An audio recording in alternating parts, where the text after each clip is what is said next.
Hello and welcome to Point and Drink Adventure, a podcast where we talk about the drinks and the media that we're consuming. I'm Pam, and with me, as always, is Michelle. Hi, Pam. How's it going? Hi, Michelle. Things are going pretty good. How about you? I'm good. So I have to tell you a story because Okay. This happened to me earlier today, and I'm like, ooh, I'm going to save it for the podcast. I'm going to save it for Pam. So I got my hair cut yesterday, or whenever it was, and I was like, okay, I'm going to get a pixie. So now it's like I actually have actual bangs and such. And so I went to my family's to go help them with a, whatchamacallit, yard sale or whatever it is. And then I'm helping them out. My hair is like probably really flat or something or whatever. That's the excuse. And my sister goes, yeah, okay, you and your mushroom hair. I'm like, oh no. My mushroom hair? What? She's like, well, it kind of looks like a bowl cut. And then my dad goes, it's looking a little butch, Michelle. And I was like, oh, wow. Oh, I think it looks cute. Right? I think it looks cute too, but it's fine. It's fine. Now we're just being a little butch. It's fine. That's fine. You're just getting all the haircuts. Yeah. It was getting a little bit long in the back, and I was like, you know what? If you're gonna do it, you're gonna do it. Just like chop it all off. Go for it. Just like you only live once. It's hair, it grows out. Everything will be fine. So I'm just gonna live my best butch life. And yeah, that's what's going on in Michelle's world. Awesome. What have you been up to, Pam, besides watching all these movies and all these games? What else have you been up to? Not much other than that, honestly. I finally got back to the climbing gym after a couple weeks off from being sick. And just playing a lot of games. It's a long weekend here, so I also took the Friday off. So yeah, finishing up games and watching lots and lots of movies. Oh my gosh, I might pare down one or I don't know. I don't know. Yeah, this is gonna be a long one. I can already feel it in my bones. We have a fabulous cocktail, so you know it's gonna be a long one. Because it's pink. And we do love our pink cocktails. Like, I apparently don't know how to make them so they actually look pink, but that's pink. What are you talking about? Yeah. What are we drinking? So you had shared like a while ago, I mean, this might have been like a couple months ago, a Rhubarb Sour. And look how cute, look how pretty it is. Of course, your glass is way better. And I added, and I added blueberries for shits and giggles, so don't mind me.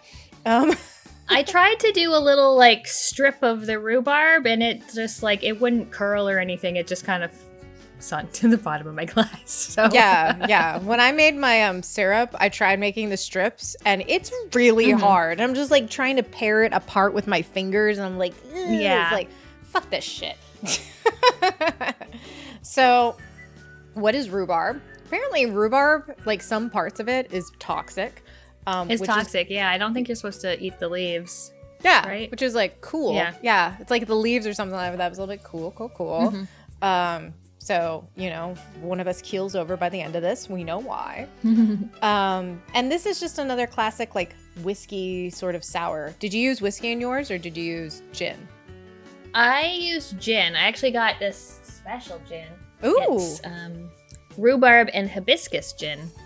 So I thought that would go well. And it's pretty good. I tried it a little by itself, and it's tasty. It's by this place, Collective Arts. They do beer and spirits, and then they always have like custom artwork from local artists as well.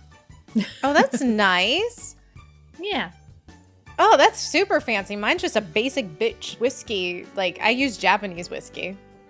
But yeah, mine's not fancy. Oh, I'm a little jealous. Oh.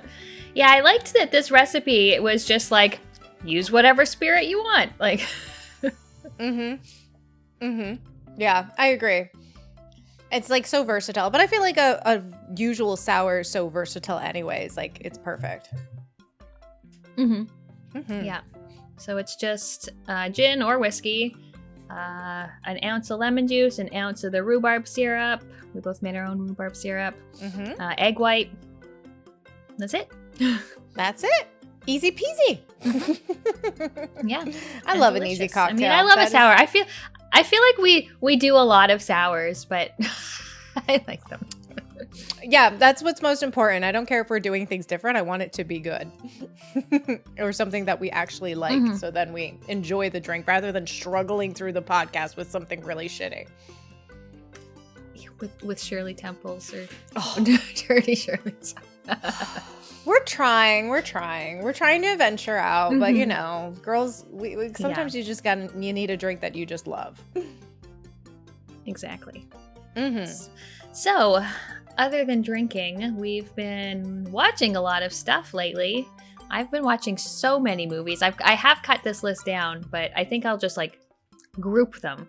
But what have you watched since we last recorded? What have I been watching? All right, what have I been watching?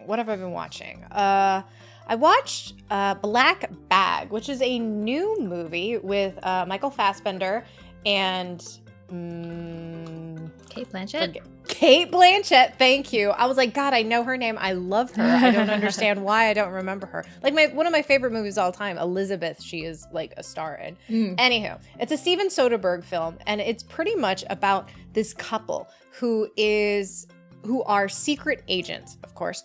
And one of them is trying to figure out if the other is a traitor and they're sabotaging. It's literally it. And then they have other friends and people that they work with that they're also trying to figure out who is the traitor in the organization. And Michael Fassbender is very fastidious and does his like due diligence, and he's the one trying to figure it all out. But so it's really about like the relationship between Fassbender and good Lord, you just said her name. Kate Blanchett. Kate Blanchett in terms of like, because they're super spies, they know they can't tell each other, but they trust each other. So it becomes you trust me, right? I can't tell you bullshit, but you trust me. But can they? So it's like a cat and mouse kind of game. It's Soderbergh, so it's just nothing but talking the whole fucking time. And to be honest, it's not my favorite one of his. It wasn't as exciting, or there wasn't much suspense in terms of like finding out who the killer is. But I do like the performance of Kate Blanchett and Michael Fassbender. I thought their chemistry was pretty good. But everybody else in the movie, I'm just like, it's all right. It's all right. Yeah. Yeah.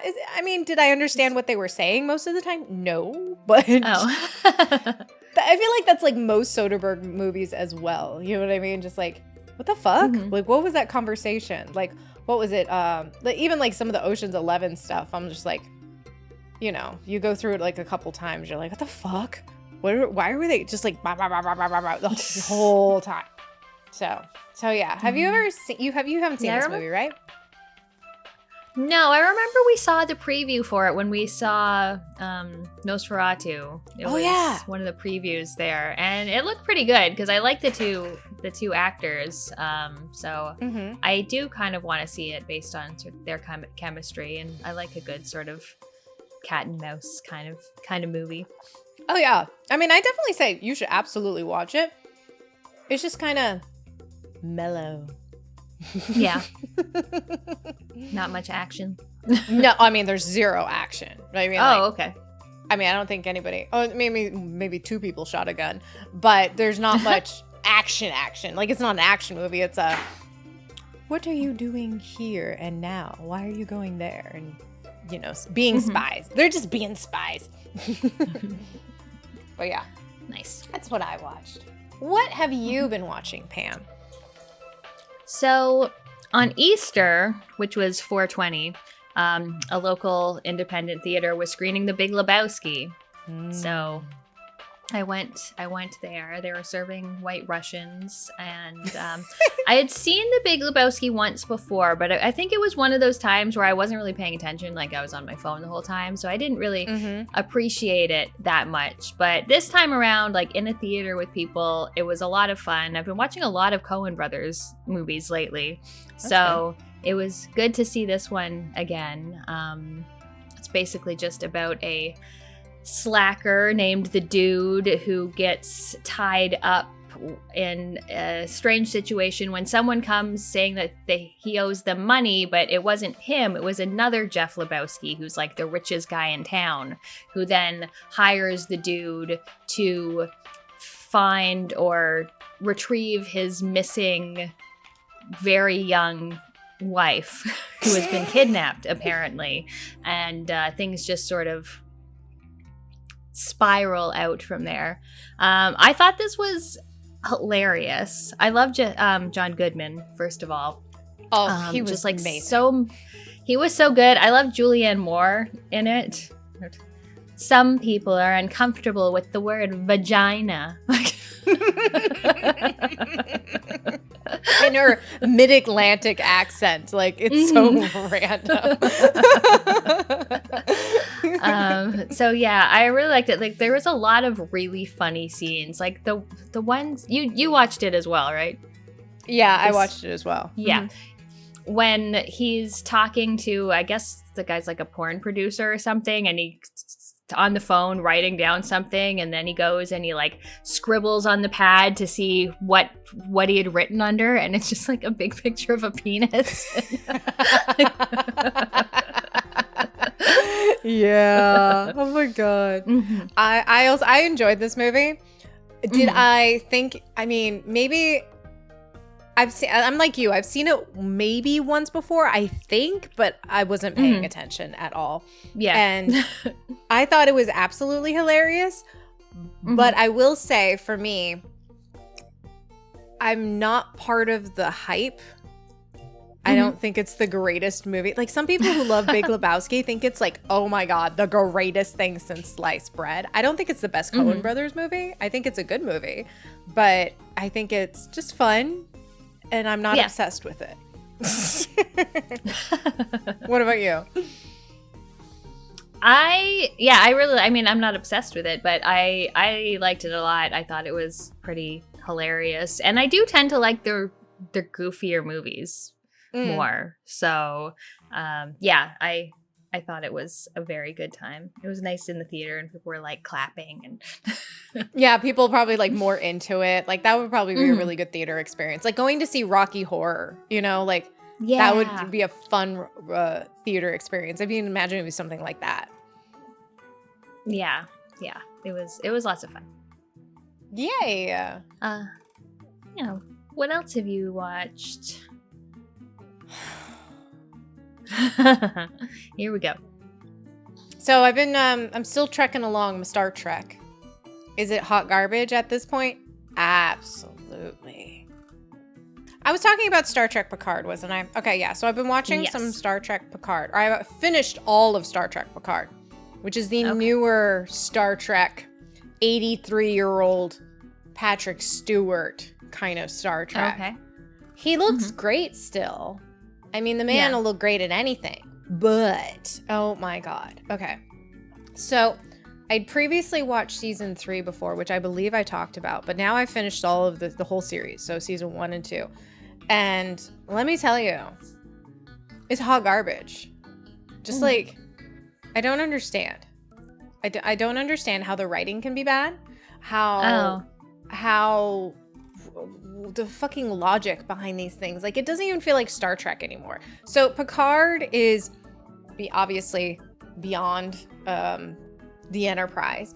And season 1, there's this person who is like, she's a twin, and she has these visions, and she tries to go to find Picard because she's having these weird visions, and she has to go talk to Picard, but then she gets killed. And then there's another, the other twin is on a Borg thing that's been decommissioned, and Romulans are trying to get her, but why are they trying to get her? And since Picard witnessed the death of the twin, he's like, I must go figure this out. So then he goes off into adventure, and that part's fine.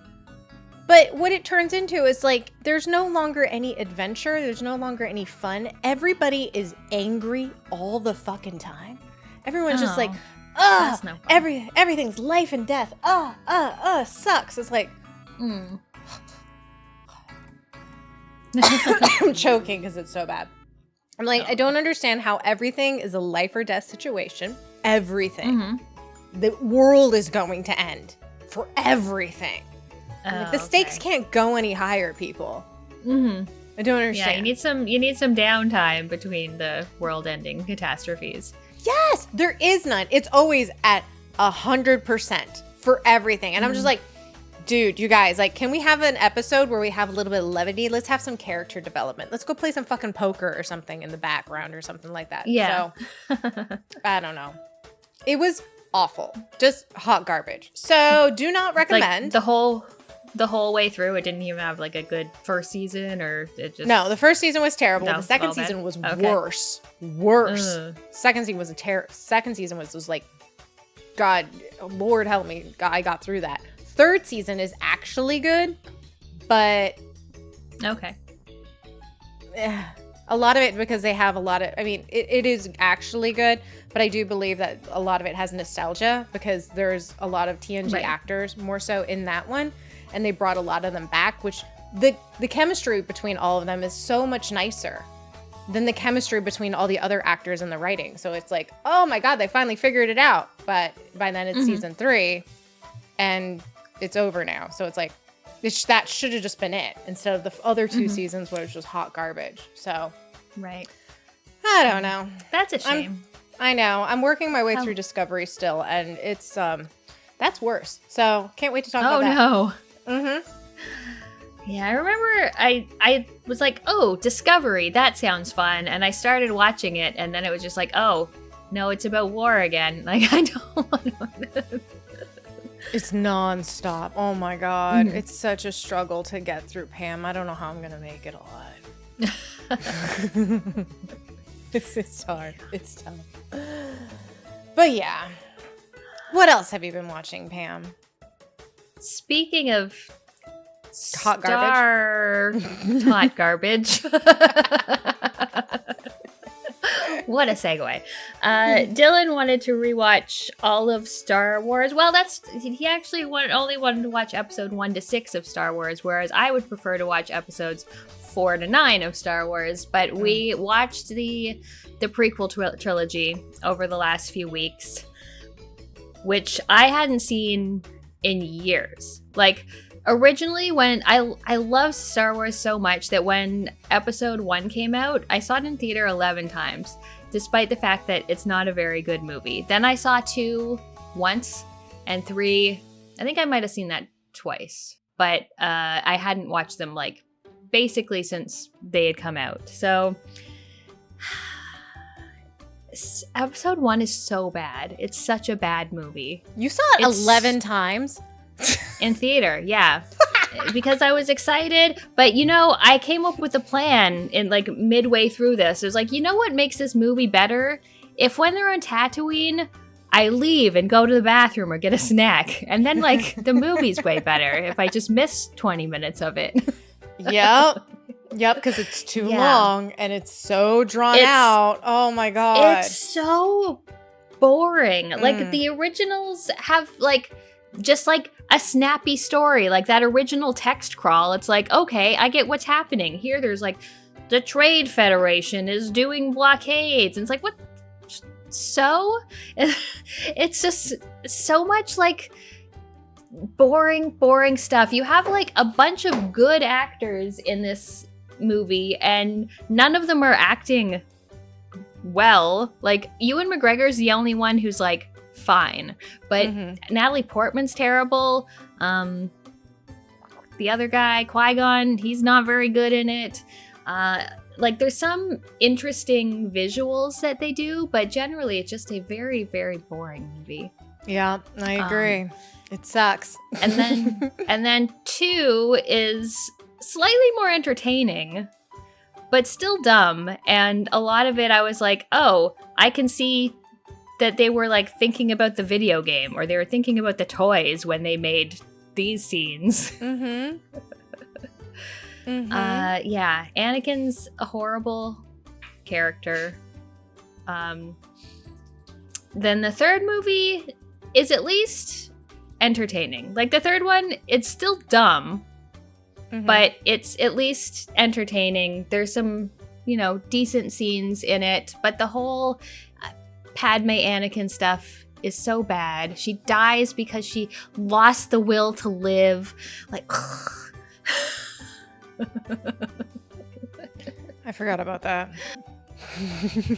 Yes. Yeah. It's just there's so many things that like they put in these little like funny bits that aren't funny. Maybe like for small children they're funny, but it's just like aliens farting or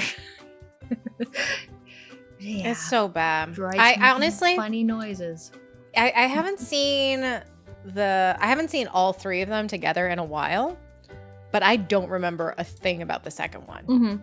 Like at all. Besides the fact like Padme and Hayden Christensen or Anakin, sorry, are just like moo eyes at each other. Like that's it. That's all I remember. The whole time. Yeah. There's some okay stuff with Obi-Wan who's like investigating things that are happening. But yeah, of the whole trilogy, the music Duel of the Fates and that lightsaber battle with Darth Maul, that was like the best part. The only like part of the trilogy that I can say like that was good. Everything else is bad acting, bad storytelling, and really bad visual effects. Like anytime a human is doing something acrobatic, it looks so terrible. They've got the clone army and they have like the one guy, like the man who plays Jango Fett, but they'll have like his clones around, and rather than just have the man and like duplicate him, they do it all in like visual effects and it looks so terrible. Yeah, the choices visually are so bad in the movies. And like everything looks so plastic because, George Lucas was going through his CGI phase or whatever the fuck that was. Yeah. Everything looks flat and not lived in at all. It's just like stark and shiny and gross. Yes. Like, ugh. Exactly. I hate that look. Some video games do it too now, where just like everything looks like shiny plastic, like clean shiny plastic, and it's No, that's not how it's supposed to be. You live in a world, people live in it. If it should look worn out. Like fucking Alien looks like it's been lived in. That's why it looks so organic and like part of the movie. This shit is just like blue screen, bad blue screen. Yes. Oh god, bad blue screen. Yes, yeah. And I don't know what they did to all the actors. I don't know if it was just like bad script, if it was just like take one, okay, got it. Like I don't know. So bad because they're good actors. Bad, yeah, it must be bad script because I feel like I'm doing that with Star Trek right now. Like I know they're good actors. I know they're capable, but hot damn does this fucking blow balls and they're just like not showing up. And you're like, maybe they just know it. They're just like, yeah, this I'm here for the paycheck, babe. It's like, I don't know. Yeah. It's hot garbage. Hot garbage. Good. Are you going to finish the rest of them? Yeah, I think so. We're kind of on a 90s thriller kick now, but I'm sure we will go back to, the good ones at some point. It would be really disappointing. We're just like, let's just watch the prequels and not and then that's it. Good ones. Yeah.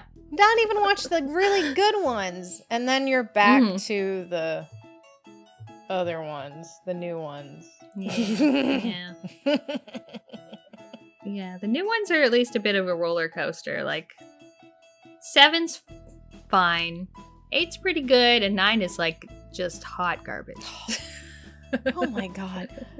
I forget which one it was, but when Princess Leia like dies in space and then comes back, I was just like, I'm out. I'm fucking out. I don't know what the fuck this is, but I'm out. Yeah. What else have you watched? What else have I watched? So I watched A Long Kiss Goodnight, which is with our girl, Gina Davis. We love her. She's hot. She's super hot in this one. She is super hot in this one. Oh my god. Have you seen She's got the blonde hair in this one, doesn't she? Yeah. Blonde hair? Yeah. I watched this a year or two ago. Oh, did you? Okay. Yeah, she's got like this bleached, well, she gets bleach blonde hair. She doesn't start off with bleach blonde hair. She starts off with her beautiful red flocks. And she's just starting off. She's like some school teacher or something, or just in some small town. She has very, very bad amnesia. So she can't remember anything prior to 8 years ago. So she calls it being like, I was born 8 years ago because I don't remember anything before that. And so her and her boyfriend and her daughter, who is also 8 and just like, she had her, like, she was like, oh, I'm pregnant. Cool. She and her boyfriend live in this small town. But then, of course, her memory starts to come back. And Samuel L. Jackson is this, like, scummy PI detective with a heart of gold and, like, tries to do good. And he is hired by Geena Davis to help her figure out what her past is. And she talks about, like, in the beginning, like, okay, so I hire these, like, I started with the expensive PIs and now I'm down to the scumbags and this is where we're at. So he's a scumbag. And they start to unravel her past and start figuring it out. And that's really what the story is her figuring out who she is and how their chemistry works together. And yeah, it's really just about Geena Davis figuring out what the fuck is going on in her life. It's written by Shane Black, who wrote a lot of stuff like Lethal Weapon, Predator, all sorts of stuff. Directed by Rennie Harlan, who was Geena Davis's husband at the time, and who also directed that other movie that I watched with Geena Davis recently, that was called, drawing a blank. Oh my gosh, come on, dude. What was it? That swashbuckling. I'm really good at this. Swashbuckling. Oh, something Island. Yes. No. Something Island. We're gonna get there. Or Club Dread. No, actually, Cutthroat Island. Cutthroat Island, yeah. Yes. I love how you remember what I watched and I don't. Maybe I have amnesia. Maybe. I'm pretty sure that's what's happening. I mean, that's what's going on with my life. So this was a fun movie. I think it was too long. Slightly. But Geena Davis is fabulous. Samuel L. Jackson, of course, is Samuel L. Jackson. And I love him because I am also Samuel L. Jackson as much as I curse. Or that's what we like to joke, that I am Samuel L. Jackson, but that's fine. And yeah, I thought it was just a fun, ridiculous. Are the situations absolutely stupid? Absolutely. They're out of control stupid and very illogical. And the bad guys are so cliched and like, really? Nobody acts like this. I don't care if you're a super spy. You do not act like this. I'm sorry. But it was fun. What did you think of it when you watched it? Yeah, I thought it was a lot of fun when I watched it too. Also thought Geena Davis was super hot in this movie. Yeah. I honestly, I can't remember it all that well now, a couple years later. But yeah, I remember enjoying it. Nice. Yeah. What else have you been watching, Pam? You've got, this is a big clump. It's a big clump. So yeah, as part of our 90s thrillers that we're currently watching, or they're like sexy thrillers. Ooh. The first one we watch is The Hand That Rocks the Cradle, which is with Rebecca De Mornay. She's actually in a couple of these. And this is a movie that I watched as a kid, like a number of times. It starts with this lovely little family. Annabella Sciorra's the mom. She's pregnant. She has a daughter. She has a husband. They live in this huge freaking house. And she goes at the beginning to get a checkup for her pregnancy. And the doctor is like real scummy and molesty. So she lodges a complaint, which causes other women to come forward and complain. And then as it goes on, Rebecca De Mornay comes in, and she was married to this doctor. And so she sort of lost her husband and her unborn baby. And so she's upset about that. And then Annabelle Esquiar wants a nanny because you know why she wants a nanny? Because she's going to build a greenhouse in her backyard and she can't possibly take care of children while she builds a greenhouse in her backyard. So she gets a nanny, which is, she doesn't work. She's a nanny. She can't possibly do it all. I have a friend. Yeah. She has 3, she lives in where I live. She has 3 kids. She works from home and she literally just built a garden, essentially a greenhouse with a fence that's sloped all by her fucking self with children running around. I don't understand this woman. Yeah. If my friend can do it, you can too. I think it's just a case of people having too much money and right.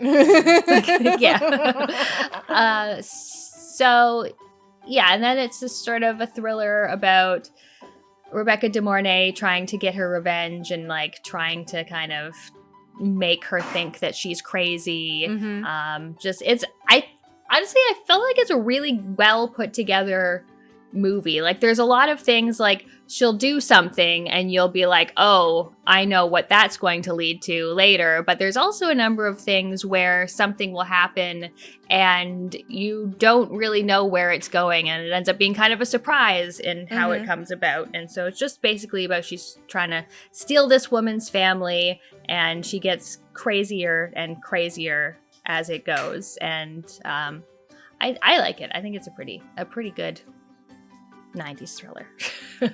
I have not watched this yet, so yeah, I've heard crazy things.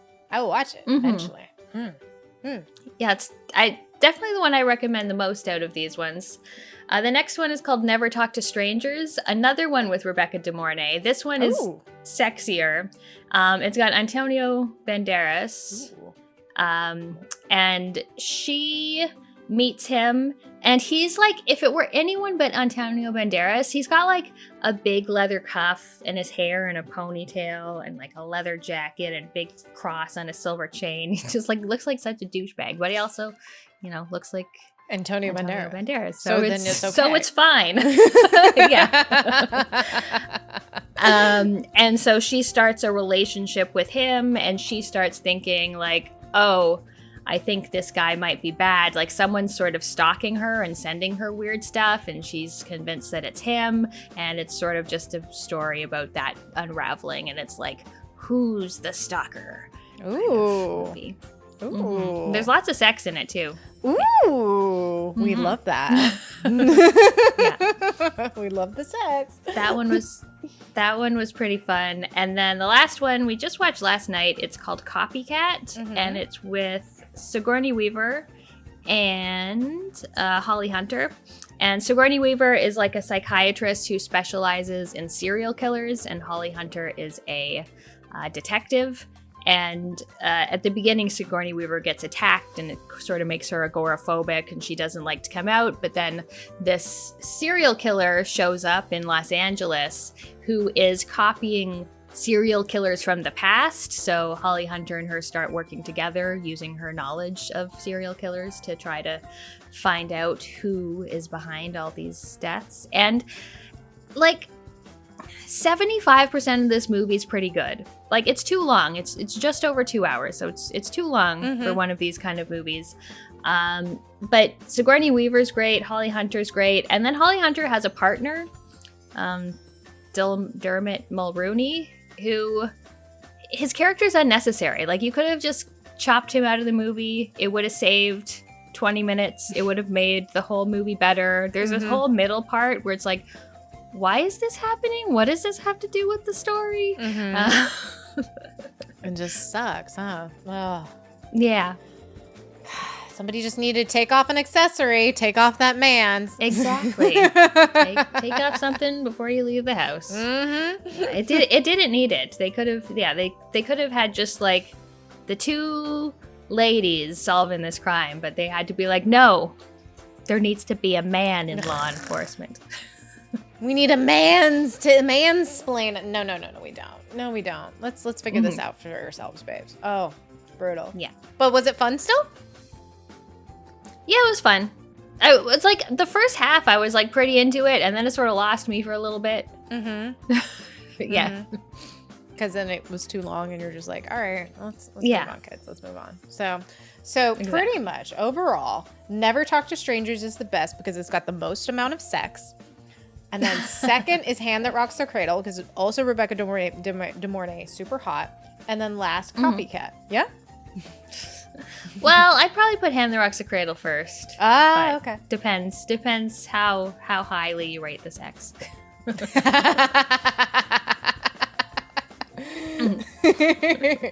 Good choice there. Oh, and Julianne Moore is also in Hand That Rocks the Cradle, which I completely forgot when I... Yeah. Does she have a fun Mid-Atlantic accent? No, not really. But she's like this like tough real estate agent in like power suits. Ooh.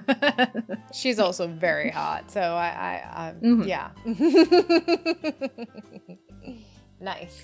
So what else have you watched? We watched, we had movie night the other night, and I had suggested we watch Constantine, which both of us had never seen before.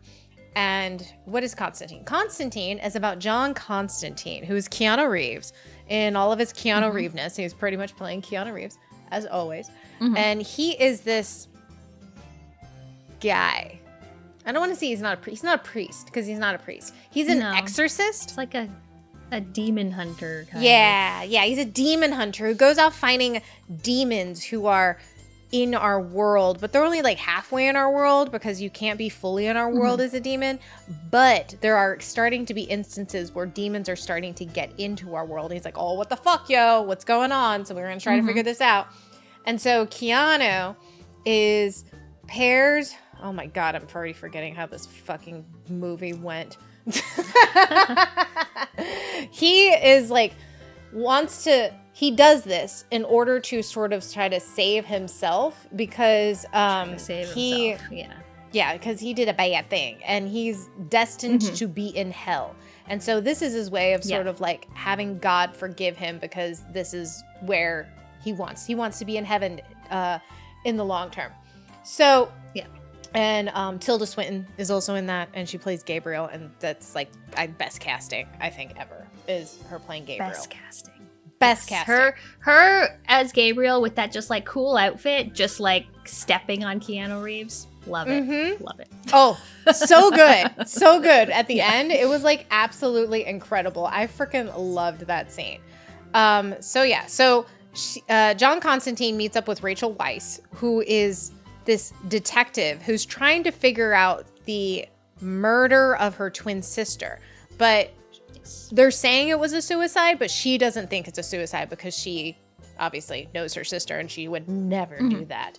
And so they pair up together to figure out what the fuck is going on. And pretty much that there's what is it, like when you have a twin, you have psychic abilities together because you know each other's thoughts, and she has like this more in tuneness with psychic abilities, and Shia LaBeouf is in it for a hot second. And this movie overall visually I think was very good, especially for this time. Really, really good visually. What was like early 2000s, like 2000 and what, 3? 2005? 2005? Yeah, good on it, mate. So great visually.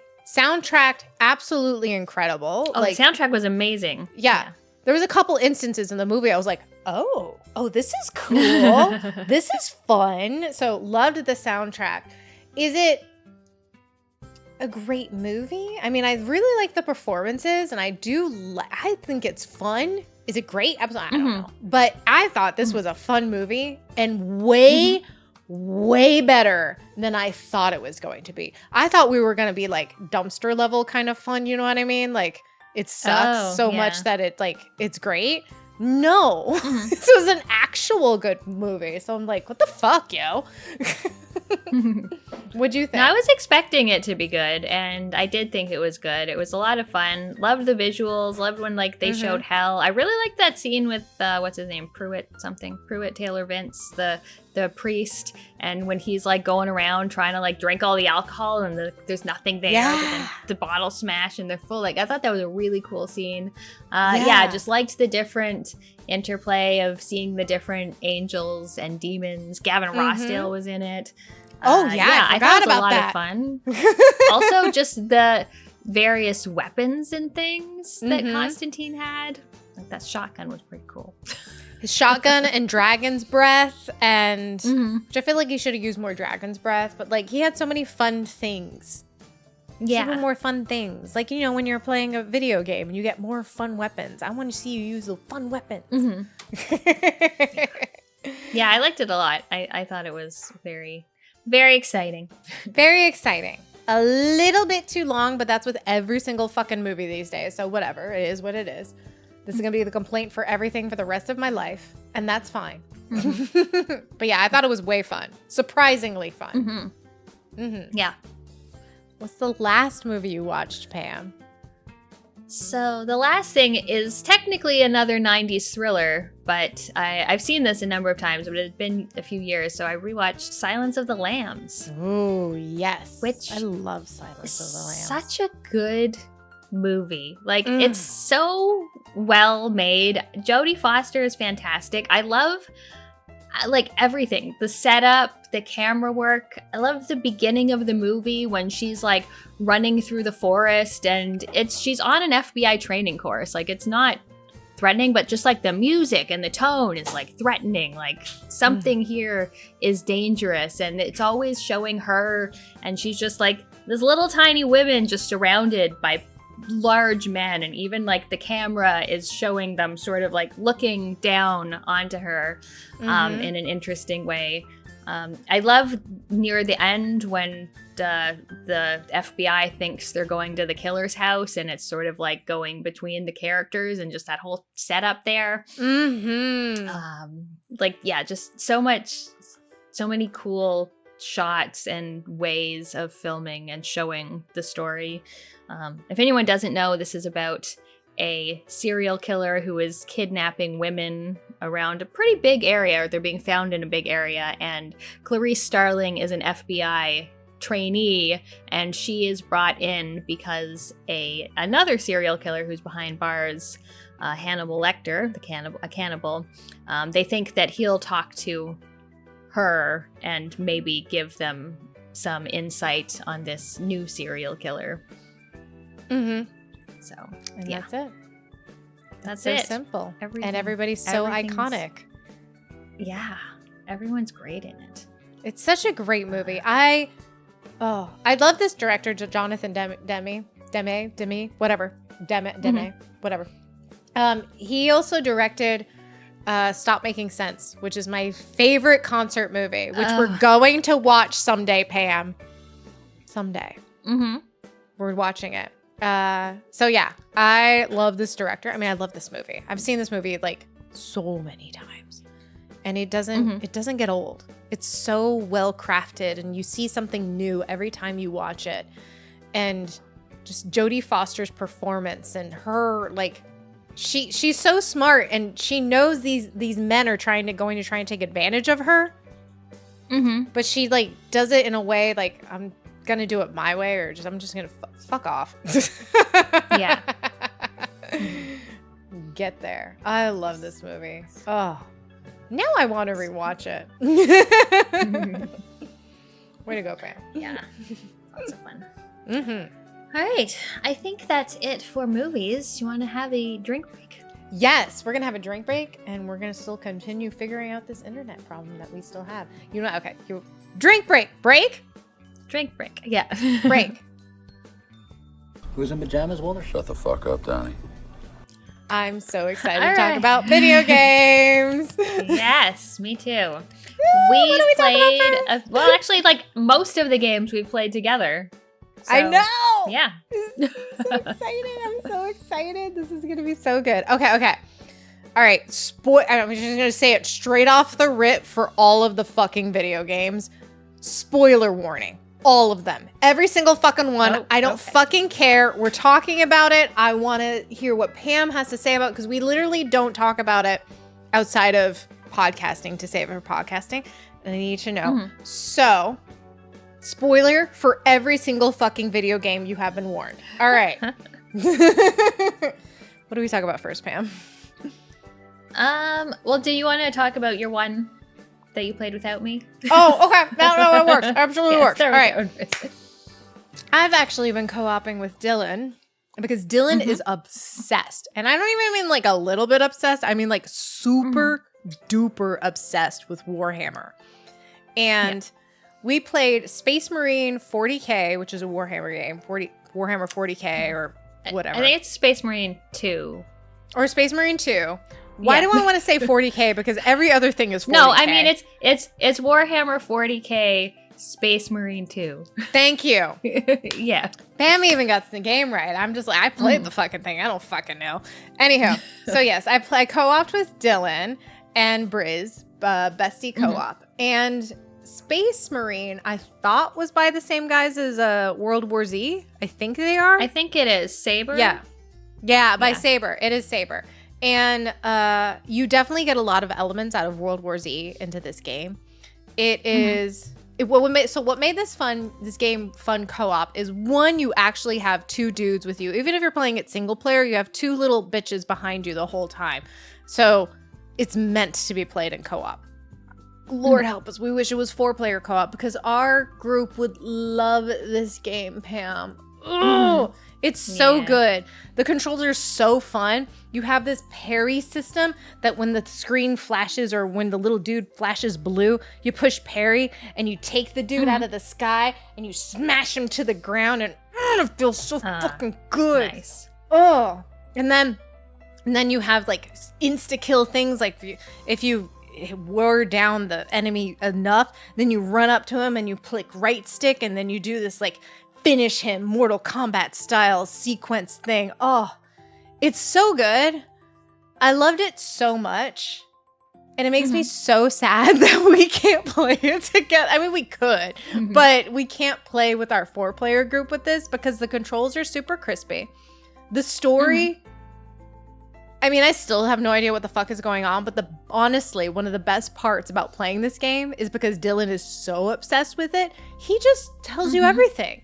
Oh, you see that thing over there? That's because this group does this thing, and these guys do this thing. I'm like, oh, it's so in-depth and so full of shit that I would just have totally glossed over if I had no idea. So much story and lore. I know that Dylan is thrilled to have a captive audience to listen to him talk about 40K. Oh, and it was great too, because then you actually get actual context into everything. And he's so cute. He was like very informative about it, and just like, it's like, okay, so now today we're gonna learn about this guy, and it's like, ooh, it's like story time. It was so cute. So yeah, highly recommend Space Marine 2. Great game. Kind of reminds me of like, at least the way they like chunk around Gears of War. Yeah, they got big armor. The big old dudes and big armor, shooting big old guns. And kind of the same thing too, where you don't really upgrade your weapons.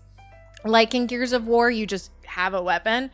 And yeah, there wasn't really any leveling up or anything. You just go in, you kill things. It's great. Nothing overcomplicated. Nice. So yeah, I loved it. It was a ton of fun. It's so fun. It's so fun, Pam. Oh, killing things, like finishing them off Mortal Kombat finishing style. I would run up to what they're killing just to get the finish. And like, just steal their finishers. I'm such a bitch. Nice. I get so good at it. It was so fun. It was so great.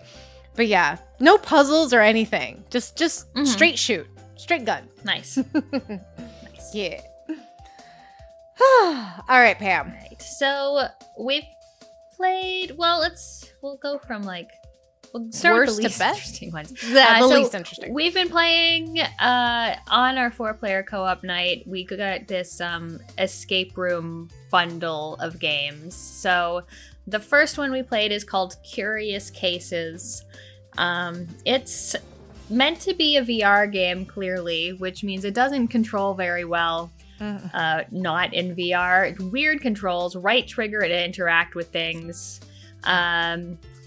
yeah, it's just, it kind of makes you think there's going to be some kind of story with the through line. But then once you get to the final case, you're like, what does this have to do with anything? So it's just a bunch of sort of escape room puzzles. And in Curious Cases, I thought they were pretty decent. Like, there was a decent variety of puzzles that we did, despite the sort of janky controls and the fact that we were all just detective heads floating around the room. Yeah, we're floating heads the whole time. There's no actual person. It was really stupid. Yeah, but it was like the puzzles were decent. Then after that, we played Escape First Alchemist, which was the best one we did. This was seemed a little higher production, seemed like it was actually made to be using a controller. There was some voice acting, very over-the-top voice acting, and I really liked this one. Like, I thought the puzzles were very cool. Since you're an alchemist, so you're making all these different potions that can interact with the world in different ways, which I really liked. It was also nice because we could all go off and do our own thing. Like, we could all, like, work on our own puzzle or work together on a puzzle, or, you know, there was a lot of options for how everyone wanted to play. Yeah, I agree. I thought it was way nicer too in that aspect because also the rooms were much bigger, so it felt like I can go into a different room and figure out a puzzle. You can go into another room, figure out a puzzle. We didn't, like, all the other ones was such a closed and confined, like a 4x4 fucking room, and just like sitting on top of each other trying to figure out. I'm like, oh, it's claustrophobic in a VR room, which seems weird, but it absolutely felt claustrophobic versus the Alchemist one, which was like more open. I'm like, oh, I can breathe. Let me go run around. Let me go look at other walls. Like, God, yes. Yeah. Yeah, I liked that one. And then the last one was the worst, which was called like The Experiment Escape Room or something like that. And it was just every single puzzle was find the correct 4-digit combination. Every single puzzle.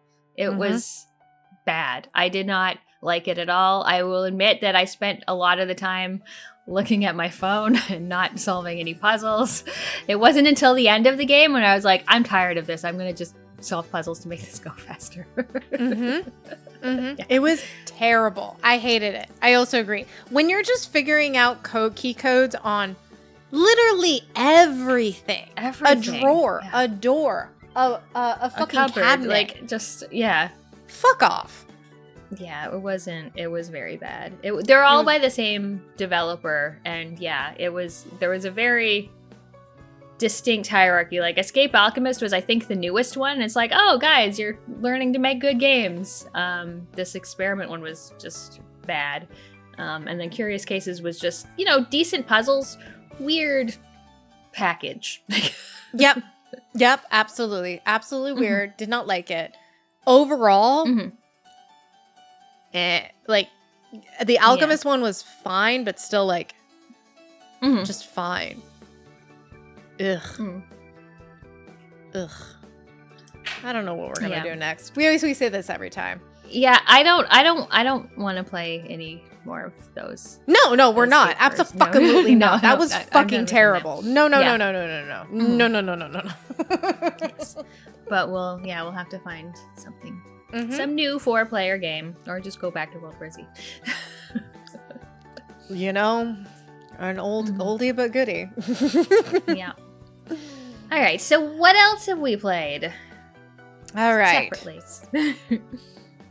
We played Blueprints, which we both played day one.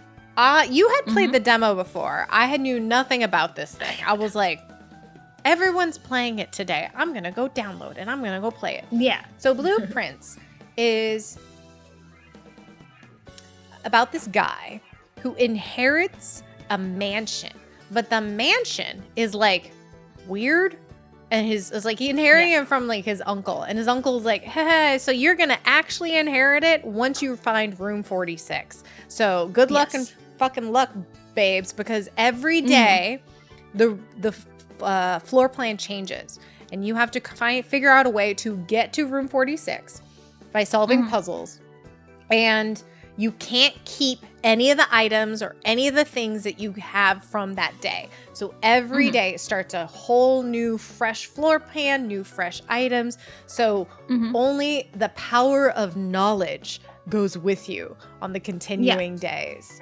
And so basically you're this dude, or you as a character is me, figure out like, all right, I go into a room, I have three, right? 3 floor plans for me to pick. Yeah, every time you open a door, you have an entranceway with 3 doors. And you open a door and it's like, here's your 3 options for rooms. Yep. So it just cycles through. It's like a card. So each room, I don't think there's any multiples of any of the cards unless you actually get a multiple of that room purposefully. And so you go in a room, okay, I want this one to be a hallway because it has a door on the left and the upper. And your goal is to get to the top somehow and then make it into the room and open the door and then access it. Like there's a whole big fucking thing. This game is so complex and interesting with all of its puzzles. I mean, you're still playing it and you're nowhere, like there's so many fucking things. Every little thing is a puzzle. Everything. It's insane. Yeah. The sheer density of content and puzzles is overwhelming. Like I know some people who bounced off immediately because they're like, oh, the RNG and I don't like, having to rely on luck to get to these. Because at first it's just like, get to room 46. And it's like, okay. But then as you go, you're like, oh, but there's a safe in this room. And this room has these weird picture puzzles, and what do those mean? And oh, this room has some other thing that clearly means something, but I can't figure it out what it is yet. And oh, there's some locked safety deposit boxes here. Like, what do I do with those? So there is the one goal, but by the time you're a handful of days into this game, you've picked up all of these other threads to be like, well, what does this do? And how do I open that? And how do I get here? Yes. And then your to-do list just grows and grows. And grows. And then because you have to keep, all right, this is I've never been a person who writes shit down as I play video games, even old school ones. You got to write fucking everything down in this game because there's so many things you have to remember to go after, or oh, I got this room this time. I should go after that thing on my to-do list because when's the next opportunity for this game? And so then it doesn't even become opening room 46 at some point. It becomes, what the fuck is going on? So yeah, it's excellent gameplay. It's really fun because you're unraveling not just puzzles, but also a story that's pretty interesting of what's happening, and your mother disappeared and what happened to her, and it's this whole history of this land that you live on. It's not Earth, but yeah, it's something. It's for sure fucking something. Yeah. Yeah, I solved the game at I think day 43. I think it was 43 or 46. Oh, 46. But it was definitely in the low 40s whenever I solved it. How long did it take you to get to the room 46? We got to room 46 at day 28. Oh, and damn. Now, you kicked my ass. And now we're on... I mean, it helps to have 2 people, because Dylan and I have been playing it together, just taking turns with the playing and the note-taking. So we got there, and now we're over day 100. Oh, wow. Yeah, it's fun because you get to room 46, and, it's a perfectly good time to just be I win! And then move along, but that's probably not even a third of the game. Yeah. It's the tip of the iceberg, honestly. It's just so you don't really want to stop. I did only because of the next game we'll talk about. I started playing that, so I kind of fell off of it just because I was so focused on it.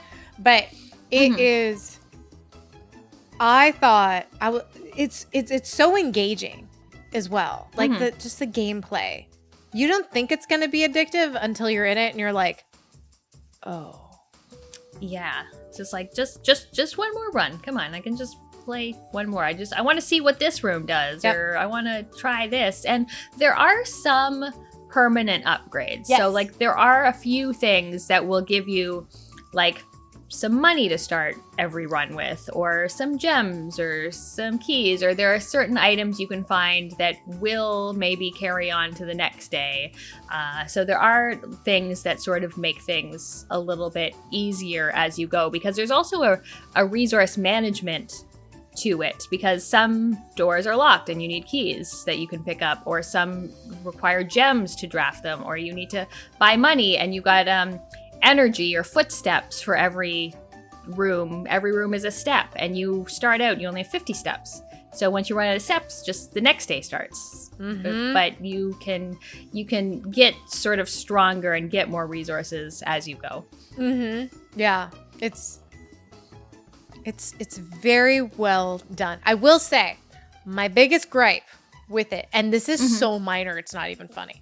Like, when you get a shovel, and there's like little dirts of mounds, you shovel things, the animation is just go to black, come back. I got tired of going black to come back to shovel up things, because I loved when I got the shovel and I had to shovel fucking everything that I saw. Yeah. So that's my one biggest gripe. I don't mind the shovel, but there are some things like signing into the computer. It's like, that doesn't need to take a couple seconds. Or I wish that once you opened a safe, it would just be open and you wouldn't have to go and open it again. Do the stupid code again. Every run. There's also like some things, like there are library books that you can take out. And I wish that it worked like real library books, where like you got to take it out for 3 weeks. Or it's not just like, well, here's your one day with this book, and then next time you have to take out a new book. Like, yeah, I agree. I absolutely agree. They're just little things like that. Again, so minor, things, yeah, so minor. But like when you're going through it, I'm just like, let's go. I want to go. Let's go. Yeah. After you've been playing it for so 50 much, days. It's so much fun, and I've just now gotten to a point where it's like, my to-do list is only a couple things long. Yeah, I had one thing on my list for like 50 days and it wasn't happening, and it was getting frustrating. And so then I posted on the Blueprint subreddit last night before I went to bed. Today, my very first run, I did it. Like, yay! Yeah. The Blueprints gods heard your prayer. Pam. Yes. They heard me. Yeah, they heard me. As soon as you put it out into the universe in a complaining way, they're like, here you go. Absolutely. So, yeah. That's how it works. Weirdly enough, like it listens to you. The game is listening to you. Yes. Yeah. So yeah, I've been having a lot of fun with it. So. Yeah, me too. I think you've been enjoying it a little bit more than me, just because I fell off of it a little bit because of our next game. But that's okay. I still, like, so memorable. I was like so addicted. I'm like, one more run. Just one more. I would be like, after we'd be playing, because Dylan and I only play together, so like, you know, I'd be thinking about it at night, and then I'd come out in the morning and flip through our notes and be like, hey, wait, what is this connection? This is something we should try next time. I bet you guys took great notes too. My notes were hot garbage. Mine was like, this room code, this, in like non-logical order, just notes on an absolute page. It was like, I'm so bad with this. Well, ours were all over the place, but then every once in a while I would go and like rewrite them in a nice order. Oh, that's nice of you. Not me. Yeah. But that's okay. I had lots of fun with it.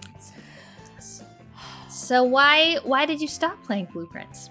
I stopped playing Blueprints because the second I beat Blueprints is then another game was released. Literally the next day, I think it was. And I remember Burger asking me because I beat it. I was like, yay, I'm excited. He's like, well, what's next then? I was like, probably Clair Obscur Expedition 33. I knew nothing about this game whenever I first started. I remember vaguely seeing it at like one of the showcases, like, I don't know, Summer Game Fest or something, like a trailer for it. that was it. And it was like an afterthought for me. I'm just like, meh, whatever. I don't care. Mm-hmm. I get into the game and this is my jam, Pam. Yeah. It incorporates Souls-like, but turn-based. It has super interesting story and characters with actual fucking personalities and great voice acting and gameplay and exploration and a couple of things I will gripe about a little bit for a hot second, but it's beautiful. Beautiful. So, okay, what is Clair Obscur Expedition 33 if you don't know? Because everybody and their mom talks about it right now on the internet and how great it is and how it should be game of the year and all this stuff. And so it is about Gustav. It starts off with Gustav and Mayel in this kind of, what does they call it? Belle Epoque, France. Belle Epoque, kind of Frenchy-esque. Like a little bit steampunky France. Yeah. Yeah, steampunky France is a great descriptor of it. And so they're in this world where every year, it started off at 100. And every year it counts down backwards. And if you are, like, for example, it's 33, the year is of 33.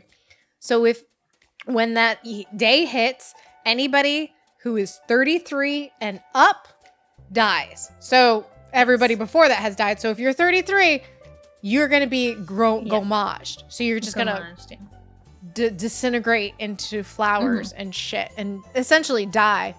And so then it's like, oh, fuck. So the paintress is the one who is executing this. And they set out expeditions every year in order to stop the paintress and stop the gommage. And so that's how the story begins, is that Gustav and Mayel. Mayel is like the adopted sister of Gustav. And then you have a bunch of other expeditioners. They go off onto the continent because they live on this, in Lumiere, this like tiny little island that was part, like whenever the fracture happened, whenever this first started, they were just like, whoof, yeeted off into like the other side of the continent or whatever. Yeah. And so they go off to the continent and start to go figure out what the fuck is going on and how do we kill the paintress. Main goal number 1, kill the paintress. Kill the paintress. And everyone who goes on this expedition dies. It's all 32-year-olds because they're going to be next year. So they're only giving up possibly 1 year of their life, except Mayel, who's only 16. She was the only one who's like volunteering for this way ahead of her time. Yes. And so they get there and pretty much everybody on their expedition dies, except for like 4 of them. And they all meet up, eventually they all meet or whatever. But pretty much it's about Mayel. It's a story about Mayel. Mayel is the main character. And when you start into the world, it's a turn-based battle system, but it's interactive in a way that when the enemy is going to attack you, I'm the enemy. I'm going to throw my hand up. You can parry this shit or you can dodge it. And then I'm going to hold it here because it froze. Yep. It's going to freeze there for a little while. I'm going to hold it here. It's one of those slow attacks. Michelle does a slow combo. Just like it does. It actually says like slow combo at some point. Some of the monsters. And you can either parry, dodge, or just face it and just like, depending upon your build. So you have different builds for each character. You have Pictos, which is like these amulets that give you different abilities. And you learn the abilities after you use them after a couple battles. You have different weapons you can upgrade. And each weapon has different abilities. So it's really like a buildy kind of thing like Dark Souls. Any Souls game. You want to build your character how you want to build them. And then you have outfits, which is the best fucking part of the game. At least for me. And my biggest complaint is there's not more outfits, but that's fine, whatever. And okay, so that's Expedition 33 in a nutshell. Pam, what did you think? I thought it was great. Like, this is what I want from a JRPG. And even though it's French, it's a JRPG. It is. the combat is so exciting. Like, usually, you know, I'm fine with turn-based combat. My favorite JRPGs have something extra, like Shadow Hearts, which has the Judgment Wheel, which you're timing your attack. So this does have those kind of timing attacks. But then, as you said, it also has parries, which, like, just fucking destroy enemies when you pull off parries. Or you can dodge. Like, dodging is easier. Parrying is a little bit harder to pull off. And then you've got your timed attacks when you go. Also kind of similar to Shadow Hearts, each character has their own completely different set of mechanics and abilities.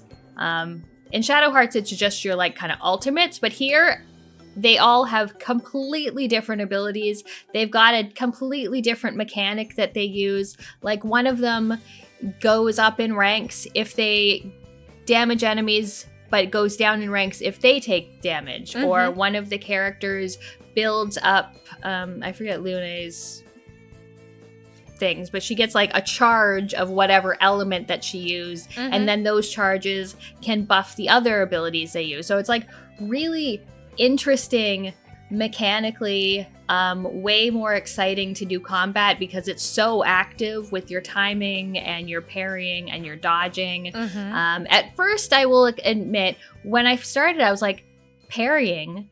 I don't want to fucking parry. That's bullshit. But after a while, so for the first little while, I was just dodging. It was probably at least halfway into the game where I was like, okay, I'll try parrying a little. Oh, wow. This is really overpowered. I should get better at this. Yeah, it's, like, insanely overpowered. When you and when you hit it and you get that parry and they do that slow motion, they go, oh, yeah, bitch. Yeah. You go back. Oh, the sound design and the good. so good. Oh, I love it. Yeah, the combat is so fun. I have, like, a couple small complaints about the combat. One is that sometimes the enemy attacks, like, take so long, or they have, like, a 8-hit combo. And what I really wish the game had, because this game is also very forgiving, like, if you die in combat, it's like, whatever, you just respawn, like, basically right where you were before you started fighting. So it's really nice. So there were some times where I was in a fight and I'd, like, immediately fuck up. Like, Renoir would fucking banish one of my characters. And I'm like, and I wish there was just a, like, reload. Just a quick, like, take me back out. I need to start this again. Don't make me sit here and wait to be killed so that I can start another proper attempt. Yeah, I agree. Well, it's nice though, because I mean, if you try to continue and your whole party dies, when you have extra, because you have extra people in your party, and then they're like that the B team comes in. Yeah, because I always wonder about that in games. Like, you've got this, like, party of 8 characters, 3 of them die. Like, where the hell are the other guys? Like, yeah. And it's so nice. They're like, oh, you want to come them in? Yeah, let's go, bitch. Like, what? Especially at that point, if it's your first time fighting a boss or whatever, a lot of it is just learning the move set and the timing of the monsters. Exactly. So by then, even if they aren't as powerful or as, like, you're not as focused on their skills, you can absolutely beat them just out of sheer knowledge of what the timing is. So it's like, okay, let's do this. But I absolutely agree. I think there should be a start button, reset from till the beginning of the fight, quick thingy, in order to be like, all right, I fucked up. I should put this Picos on or whatever. You know what I mean? Like, I fucked up. Let's get this over with. Yeah. Exactly. Yeah.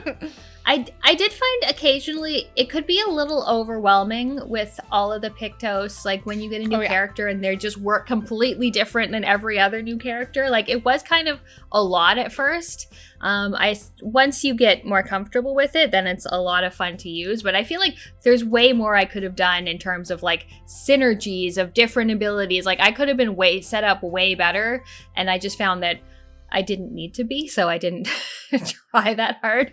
But yeah, I didn't realize I swear to God, I was like 70% through the game when I realized I need to change my peak dose more often so I learn all of the skills. Oh, I got that. My problem was I was always changing. Like I was leveling up every Pictos. I was like putting in. I didn't just have one group of players. I would like change up my party every time, even though they all level up regardless of whether or not they're in combat. But I didn't realize that every Pictos had stats attached to it. So sometimes I would change out my Pictos and be like, why did my health just drop in half? And it took me a while to realize it's because that Pictos that you just took off gave you 1,000 health. And there goes your health, and now that's all put into speed. And you're like, fuck, I don't want speed for this. Yeah, like, I'm getting one shot. That's not helpful. Yeah, it's not helpful. Yeah. Yeah, so you really have to like balance out, especially as you get towards the end. You're like, okay, fuck you. I don't care about learning anymore. I want beefed up bitches. What can I use to be a beefed up bitch? So, yeah. I fucking loved this game, Pam. I thought, this is at least for me. I thought Blueprints was going to be like, oh, nothing's going to get better than this year. And then this fucking shit comes out. And I'm like, I'm such a JRPG slut. Like, oh, this is my game. This is it for me. Yeah. It's so good. And then you can, like, character relationship shit. Oh, I love that. I love the camp stuff and building relationships. You get to have sex. Yes! More sex. Why isn't there more sex? Sex in video games. Yeah. I loved all the characters. All the performances were great. The game was just beautiful. Like every single like enemy design and just all of the backgrounds. It's like this weird kind of melting. Who's the guy who makes the melting clocks? Oh, Dolly. Salvador Dali. Kind of like Dali, and like the Eiffel Tower is melting, and just really cool enemies that kind of reminded me of the Metroidvania Grime in some ways. Like some are like very rocky enemies, or they're enemies made up of human bodies, or it's just like everything's so cool looking. The story's really interesting, and it also is like there's plenty of dialogue in this, but it's not exposition heavy. Like it puts you in the game and it's like figure out what's happening. It's not like you go up and talk to someone and you're like, hey, tell me your entire life story and where you're from and who your parents are and what religion you follow. Like it's just like people just have like kind of normal conversations, and it's up to you to just like pick up on the details of what's happening. Yes.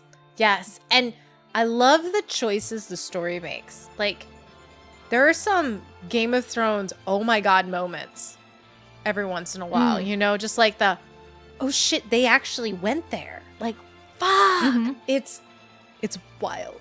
It's amazing. Yes. So my disclaimer in the beginning, spoiler time. Yeah, I feel like we haven't really had any spoilers up to this point.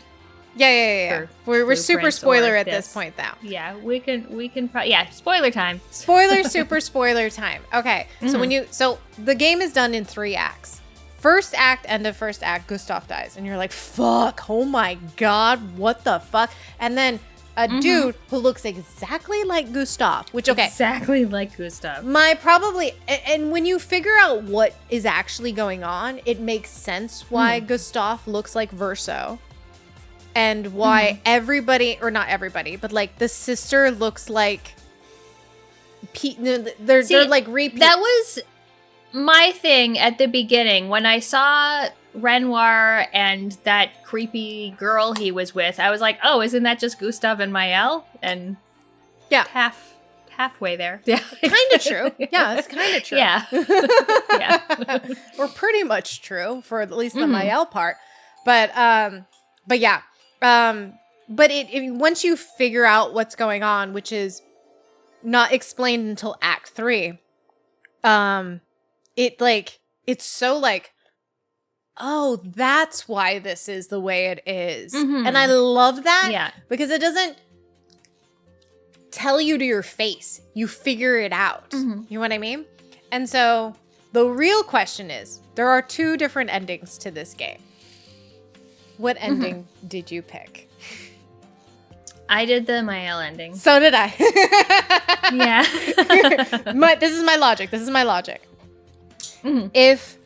If I had a choice in my actual life, if I have, because Mael is in real life is actually a patroness, and in real life she is scarred because there was a fire, and her brother Verso saved her, but he passed away from the fire, and so she has these scars all over. She can't even speak because of all the damage and such.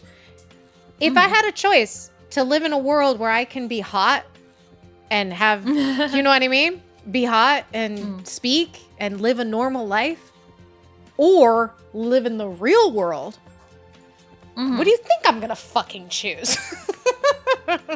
Yeah.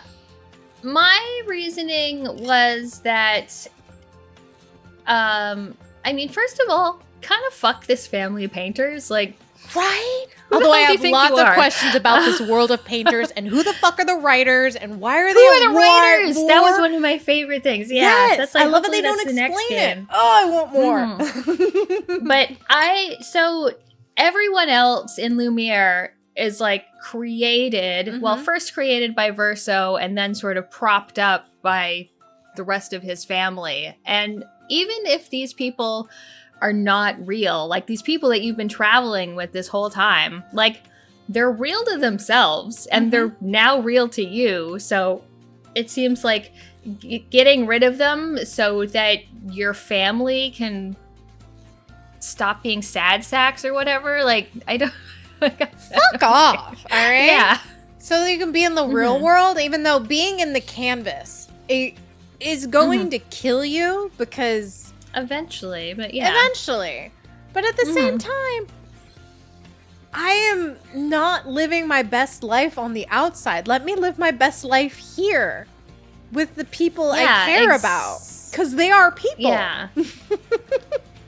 Like, I felt bad for Verso in that ending. But, like, I don't at all blame Mael for wanting, like, she doesn't want to just be in her mansion with her sad family. Like, that's, I can understand that. Even though I did find, like, the actual ending made it seem like it was the wrong decision. Like, it was. It did. I was kind of pissed. I was like, fuck. Of course they're going to want me to pick, like, real life. But. But so, did you, like, YouTube the other ending? I did. So did I. Because when I was like, all right, that's it. I'm going to go back and do the other ending. You reload your save prior to the battle. You run down to go meet Renoir. He's not there. Yeah. Oh. Yeah. Oh, interesting. Okay. Yeah. So you have to actually load a save before you get to the final place. Oh. Because if you just go back, he's not there anymore. You made your choice, bitch. I actually kind of like that. I didn't even try. I just looked up the ending on YouTube, but yeah, I was like, I want the other ending. I'm gonna go in. I went in immediately afterwards. I was like, oh, fuck, assholes. But I love that choice. I love that choice. Yeah, so. I like that choice. The other ending was like, I mean, the ending we took was like kind of weird and off-putting, but the other ending was real sad. Like, it is sadder, but it also feels like the right ending, the way they portrayed it. You know, just like, oh, you know, everything's fine. You're living in the real world with your real family. Honey, you can choose your family. It's okay. Yeah, that's how I felt. I don't know. Because it doesn't explain much. So, like, all of these painters, I mean, they're basically gods. They can create whole worlds. Yeah. So, they're gods. Yeah. It's, So, I didn't have, like, all that much sympathy for them. No. It's like, you created this world, now fucking deal with it. Like, you know? Yeah. You create, like, you should feel bad. No, they just wanted to destroy it. Move on to the next paint and do the next canvas. I'm like, fuck off. Yeah. Although that's probably what gods do anyways. I thought, probably, yeah. I thought the game was great. I did find at the very end, like, I was so excited and I got to what I thought was the end. Like, I thought the paintress was going to be the end. And I did find at the last parts, like, the monument went on for a really long time. And then I also did the side quest, and I did Mael side quest, and that area went on for a really long time. And then Lumiere went on for a pretty long time. And the other thing the game could use is a mini map for all of these areas, because they are not straightforward at all. No. Like, most of the time in a JRPG, I was like, oh, I'm going to go down the wrong path because something will be there to pick up. This, I had no idea what the wrong path was. I was just like, they both look like the right path. And I've gone back to the beginning, and where am I? A map would have definitely been nice. I absolutely agree. Just because when you venture off the actual path, there are things to collect. I want to collect all the fucking things. Give me all the things. Yeah. Or things that I possibly missed, or extra outfits, or whatever the fuck it is. I don't fucking care. Give me a mini all map. the journals for all the expeditions. Yes! Like, I missed so many of those. So many. Oh my god. Yeah, I want a mini map so bad, but it's fine. I will survive without it, I guess. Whatever. It's fine. But yeah. I can't believe how much I loved this game and how much it affected me. Like, I thought Blueprints was, for me, this is my, I don't know how anything's going to top this for me. Oh, wow. I don't know. What do you think? Do you like Blueprints or this more? I like Blueprints more. Yeah. I would say, like, it's still fairly early in the year, but I would be surprised if this didn't end up top 3, but... I don't know how anything's going to top this for me, honestly. It's just it's so good. Yeah. Yeah. Yeah, it was weird. Yeah. All right. Do you have any pickups? I have one thing. I'll share it real fast. We all played this game as kids. We absolutely did. The Sims. Oh. So it's super green. So I guess somebody came out with The Sims, and this is like a compilation of all the games. Maybe not all of the game. Sims 1 through 4. Is that all of them? I don't even know. Is there even a 5? I have But no idea. so this one is like lime green. It's cute. How fun. Oh. And this also taught me that Sims... All right, so what's your favorite Sims games, fam? Which one did you actually play? I have no idea. Okay, maybe whatever one I played, I didn't play it for very long, so I don't. Oh, I love The Sims. Are you kidding me? Oh my god, Pam. Yeah. Okay, well, I played a shit ton of Sims 2 because I just loved building a house. I could build a house I didn't even play it. I just built houses. Yeah. I loved it. So, but okay, my fun fact that I learned from this vinyl is that Mark's Mothersburg, I forget how to pronounce his last name. He's the lead singer of Devo, and he actually did a lot of different soundtracks. He actually did the Rugrats, all of the music in the Rugrats, and many other games. I think like Ratchet and Clank, and he did all the music for The Sims 2. So, fun. Devo. Oh. I love Devo. Devo's fun. Nice. But yeah, that was my only pickup.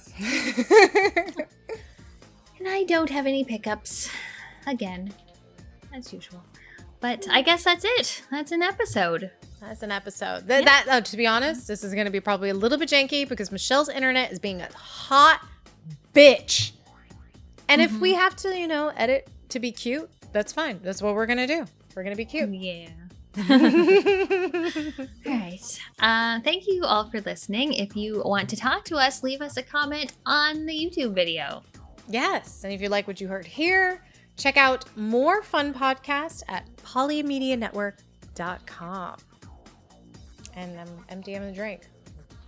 Oh, yeah, I've got an empty drink too. Thank you for listening, and we'll see you next time. Bye-bye.